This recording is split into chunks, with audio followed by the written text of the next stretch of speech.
OK, on va poser la probabilité pour un petit peu. On va y retourner à la fin de l'unité parce qu'on veut combler tout un tas de concepts.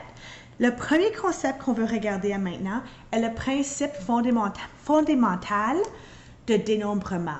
Maintenant, je ne vais pas vous dire qu'est-ce que c'est tout de suite. On va faire une couple d'exemples, puis après on va voir que si on peut déterminer un petit peu qu'est-ce que c'est. So, la première chose que je veux faire, c'est que je vais parler de comment on peut représenter nos informations. Il y a plusieurs différentes façons qu'on peut le faire. Tu pourrais faire un tableau, tu pourrais faire une liste de toutes les options. Nous autres, on va commencer tout de suite par faire un diagramme en arbre. Et c'est essentiellement mon préféré parce que je peux voir toutes les possibilités. Donc, Anna est un membre de l'équipe de soccer de son école. La tenue sportive de l'école comprend de 3 chandails différents. Ils sont soit rouges, blancs ou noirs. 3 shorts différents qui sont soit rouges, blancs et noirs. Trace un diagramme en arbre pour déterminer le nombre d'options pour la tenue sportive. Donc, des exemples, si je voudrais commencer à faire une liste, serait, je pourrais faire un chandail rouge et des shorts blancs. Je pourrais faire un chandail rouge et des shorts rouges. Je pourrais faire un chandail blanc et des shorts noirs. Maintenant, combien de différentes options est-ce que je peux avoir avec toutes ces possibilités? Donc, je vais commencer par regarder, comme pour commencer, j'ai essentiellement 3 options. J'ai rouge, j'ai blanc et j'ai noir. Maintenant, ceux-ci vont représenter mes chandails. On n'est pas obligé d'étiqueter ici. Moi, je le fais parfois juste pour m'aider.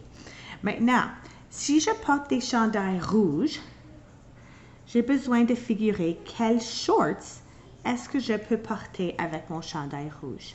Alors, j'ai 3 possibilités.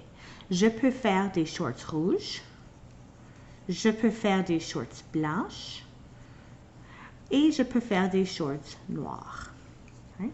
Si je porte un chandail blanc, je peux aussi avoir 1, 2, 3 possibilités. Rouge, blanc et noir. Et si je porte des shorts noirs, je peux encore mettre un chandail noir, je peux encore mettre des shorts rouges, des shorts blancs et des shorts noirs. So, si je regarde ici, j'ai 1, 2, 3, 4, 5, 6, 7, 8, 9 possibilités.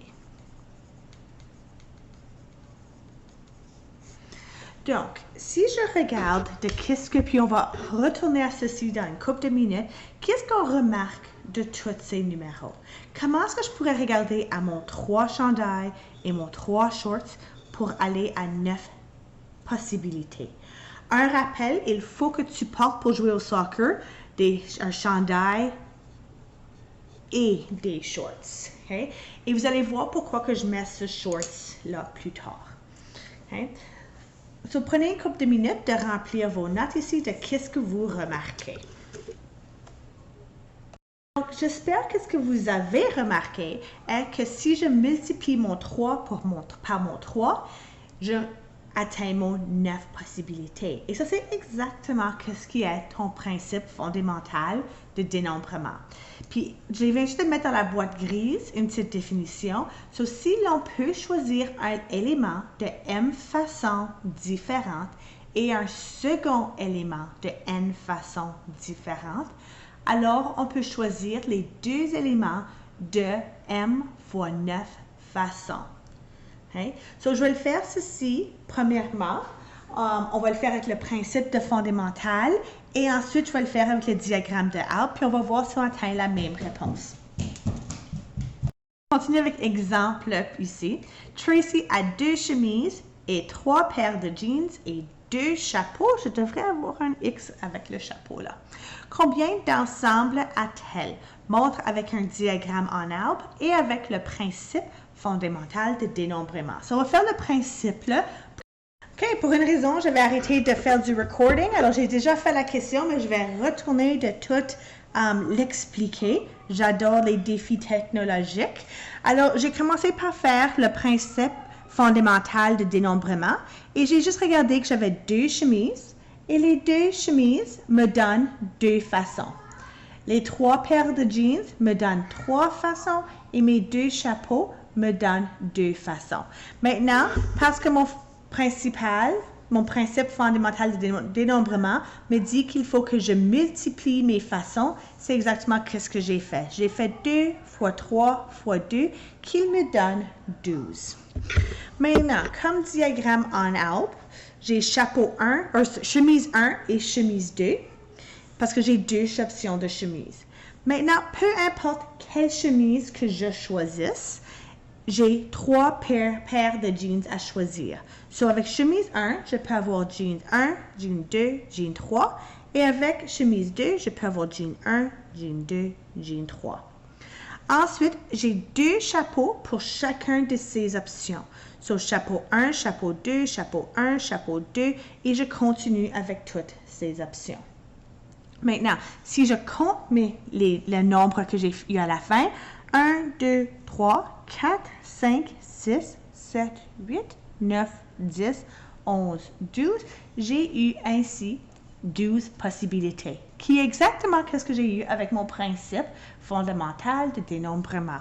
Alors, qu'est-ce qu'on a appris avec tout ceci, puis avec l'autre exemple, c'est quand on a un problème avec des différentes options, tu peux multiplier les options parce que tu veux les avoir et. Alors, tant que c'est des et, tu peux toujours multiplier. J'aimerais que vous appuyez sur le pause. J'aimerais que vous essayiez la prochaine question. J'aimerais que vous le faites avec le principe fondamental de dénombrement et ensuite le faire avec un diagramme en arbre et comparer vos 2 solutions pour assurer qu'ils sont en effet la même réponse. Bonne chance! Que vous avez eu la même chose. Essentiellement, j'avais 3 options de bicyclette de couleur. Les pneus peuvent soit être lisses ou adhérence. Et vos sièges peuvent soit être économiques ou faits sur commande. J'ai fait toutes les possibilités. J'en ai eu 12. Si j'ai vérifié, j'avais 3 couleurs, 2 pneus, 2 sièges et en total, j'en ai eu 12, qui est exactement la même réponse. So, je vais vous considérer pourquoi est-ce qu'on veut avoir le principe fondamental de dénombrement et pas seulement faire des diagrammes en arbre. So, j'aimerais que vous pensiez à ceci, vous y réfléchissez pour une couple de minutes. Je vais tourner la page. OK, so, on va faire le prochain exemple avant de répondre à notre question, puis j'espère que ça va vous aider. J'aimerais qu'on remarque que Madame vous a pas demandé de faire un diagramme en arbre ici, et j'aimerais que vous pensiez pourquoi est-ce que j'ai pas fait. So, j'ai un cadenas, puis il peut ouvrir quand tu trouves le code de 3 chiffres. So, un cadenas, c'est comme un beau petit lock ici, puis j'ai 3 chiffres pour ouvrir mon cadenas. Okay? Alors, mes chiffres vont de 0 à 9. Puis j'ai ceci pour 1, 2, 3 chiffres. So, si je ferais mon diagramme en arbre, il faudrait que je fasse 0, 1, 2, 3, puis je continue jusqu'à 9. Puis après, pour option 0, je ferais 0, 1, 2, 3, puis je continuerai jusqu'à 9. Puis après, il faudrait que je fasse ceci avec tous les numéros. Ensuite, pour le chiffre numéro 3, il faudrait que je fasse exactement la même chose. Maintenant, j'aimerais que vous regardiez à mon papier, puis combien, vous pouvez lui essayer pour une coupe de chiffres, puis voir combien de place et combien de temps que ça prendrait. À la place, on va regarder aux possibilités. Ici, j'ai combien de chiffres, d'options. Ici, j'ai combien d'options. Et ici, j'ai combien d'options. Et par rapport à mon principe, je vais les multiplier.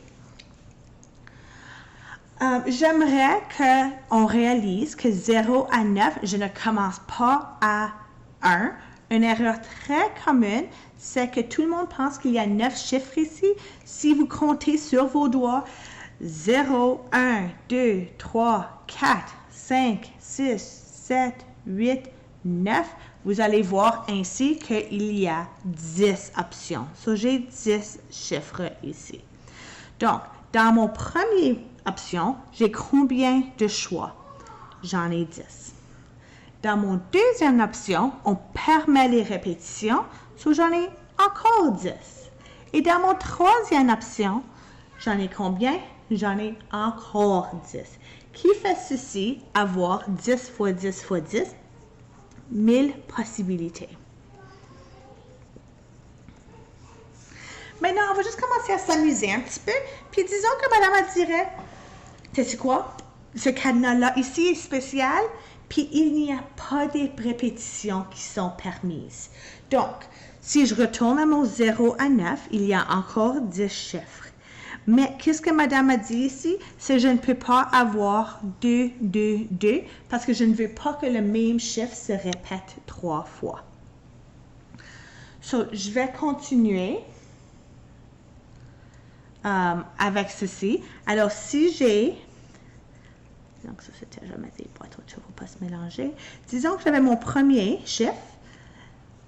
J'avais les options 0, 1, 2, 3, 4, 5, 6, 7, 8, 9. J'ai 10 options. Maintenant, pour ton deuxième chiffre, j'ai utilisé un de ces nombres. Je ne sais pas quel nombre et il n'y a aucune différence quel nombre. Combien de nombres est-ce qu'il reste? So, si j'en enlève un, j'en ai maintenant 9 qui restent. Parce que je ne peux pas utiliser, j'ai utilisé un, je ne peux pas utiliser un d'encore. Et finalement, pour mon troisième chiffre, si j'enlève un autre numéro, parce que maintenant ça ne pourrait pas être 1 et peut-être pas être 4, il y en a 8 qui restent. Maintenant, pour figurer combien de possibilités qu'il va avoir, encore, je fais 10 fois 9 fois 8, qu'il me donne 720 possibilités.